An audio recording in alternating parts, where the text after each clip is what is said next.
So if you are learning English, or maybe you just love the wild and sometimes totally maddening parts of language, you probably know this feeling. You're trying to say something maybe a bit too fast, and your tongue just seems to, I don't know, fold in half, and your brain just checks out. Welcome to the deep dive.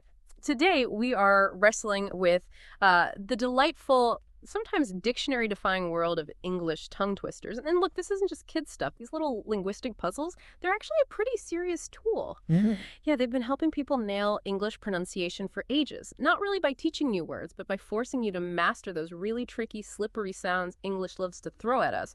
We've dug up some classics, some real tough ones, too. But okay, before we tie our tongues into, hopefully, a glorious knot, we got to start at square one. What actually makes a sentence a tongue twister? Right, that's the key question, isn't it? It's not just any long or confusing sentence, like you said. Based on what we looked at, the formal definition is something like a phrase or sentence that's designed to be hard to say, especially when you try to say it fast over and over. And usually that difficulty comes from lots of similar sounds close together, alliteration, or switching quickly between sounds that are almost the same, phones, technically. Okay, so the difficulty isn't really about understanding the words. Not really, no. It's almost entirely about the motor planning, how your brain tells your mouth to move. Wait, so the fact that they often sound like nonsense, that's actually a feature. Does it make your brain kind of give up on meaning and just focus on making the sounds right? Precisely. You're basically isolating the muscles you use to speak. Your tongue, your lips, even your voice box. Think of it like resistance training, but for your voice. The more you practice these weird phrases, the better you train those muscles to make precise movements. And yeah, that's why they're used in speech therapy sometimes. They force you to repeat specific sounds again and again. Ah, the tricky ones. Exactly. The ones that give people trouble, like SRL.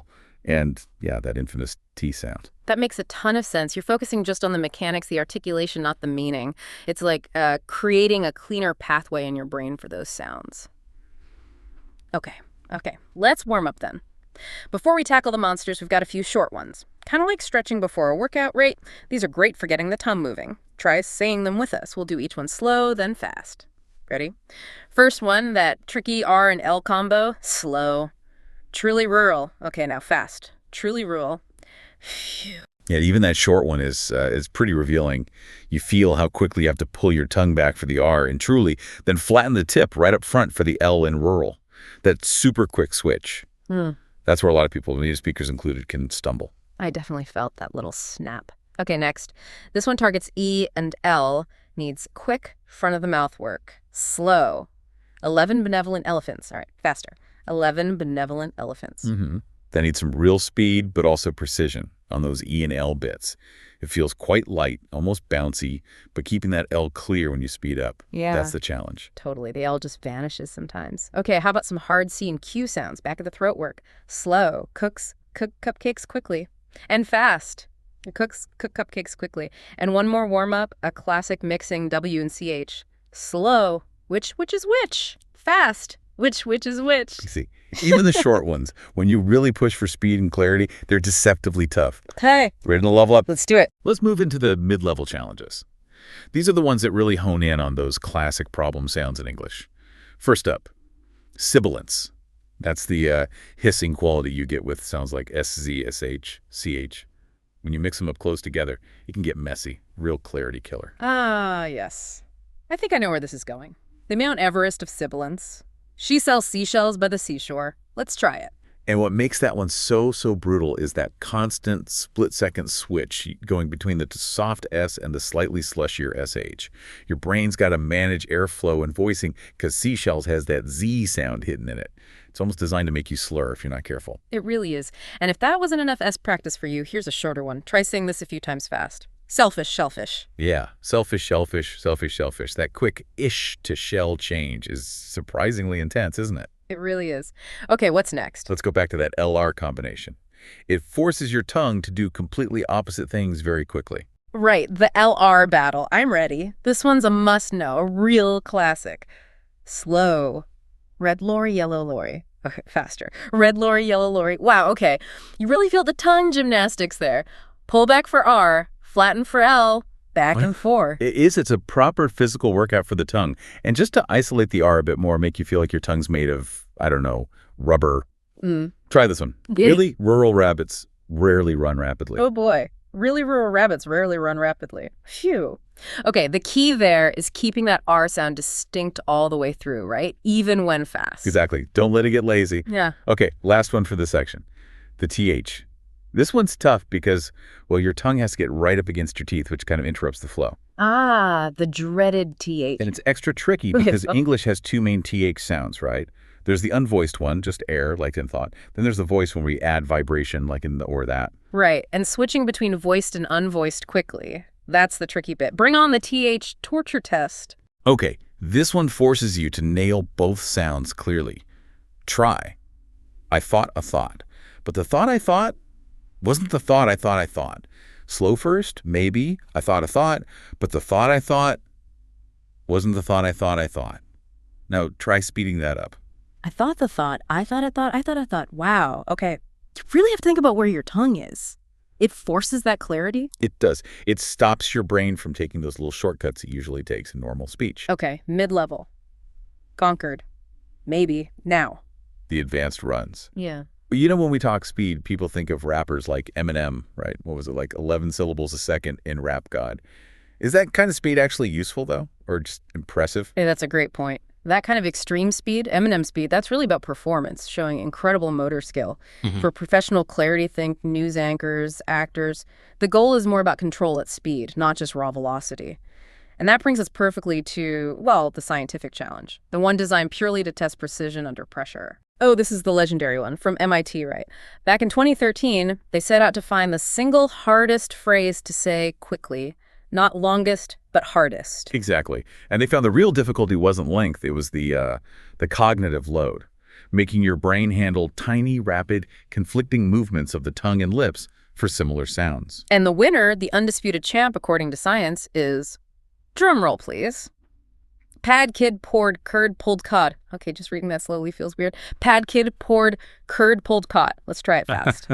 Pad kid poured curd pulled cod. Oh my goodness, my tongue feels like it's trying to glue itself to the roof of my mouth. Right. The challenge is telling apart those sounds. PKD. They're made in similar spots, lips for P, back of the throat for K, behind the teeth for D, but need slightly different muscle actions. Your brain gets overloaded with these tiny competing instructions. Incredible. MIT apparently offered a prize if you could say it 10 times fast. Good luck to anyone trying that. We also have to mention a historical heavyweight, focusing on Peter Piper. Ah, yes, Peter Piper. That one goes way back. It showed up in print around 1813 in a book about, get this, plain and perfect pronunciation.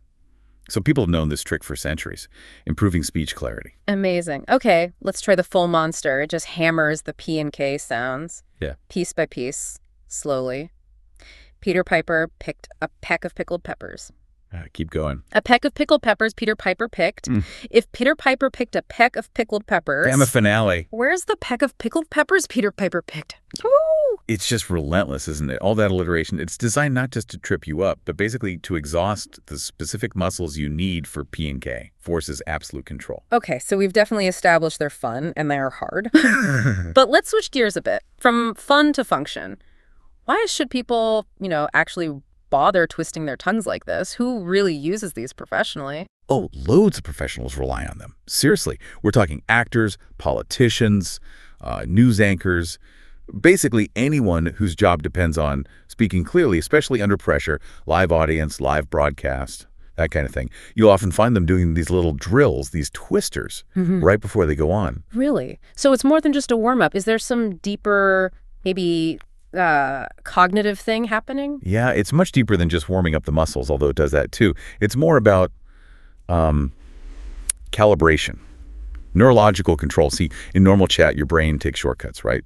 It assumes people will get the gist, even if you mumble a bit or slur a sound. Okay. Tongue twisters. They completely remove that safety net. They force your brain to send super precise signals to your tongue, lips, vocal cords. Because the words are often nonsense, you have to focus on the physical act of making the sound, not the meaning. So you're practicing pure motor control for speech, isolating and strengthening those neural pathways for clean articulation. Ah, I get it. So by practicing something ridiculously hard, like that pad kid one, you're basically stress testing the system, making sure it runs smoothly under extreme load, which means when you go back to just, reading the news or saying your lines, normal speech feels effortless. Better articulation, better clarity, better control. Exactly that. It's like the ultimate linguistic workout. It guarantees, well, tries to guarantee, that when the pressure's on, your tongue does precisely what your brain tells it to without those sloppy habits we pick up in everyday chat. Brilliant. Okay, listener, now it's your turn. Time for a personal challenge. We want you to take this idea and run with it. Pick one tongue twister we did today, maybe a short one like truly rural, or maybe target a sound you struggle with like red lorry, yellow lorry, and just, commit. Practice it every day for a week. Maybe record yourself. Compete with a friend. See if you notice your everyday speech getting just that little bit clearer, that little bit more controlled. It's worth a shot. Definitely. And hey, just as a fun closing thought, back when Guinness World Records tracked the hardest tongue twister, they stopped the category. Now, I think the reigning champ was supposedly this one.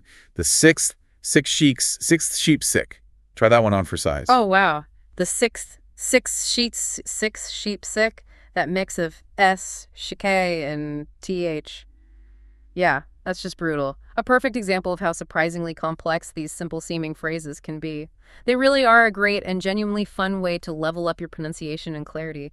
In English, or really any language. Yeah, it turns practice into a bit of a game, a challenge for your muscle memory. Well, thank you for joining us on this twisting, turning, deep dive into the world of tongue twisters. Until next time, keep practicing. Especially those tricky P's, S's, and the slippery THs.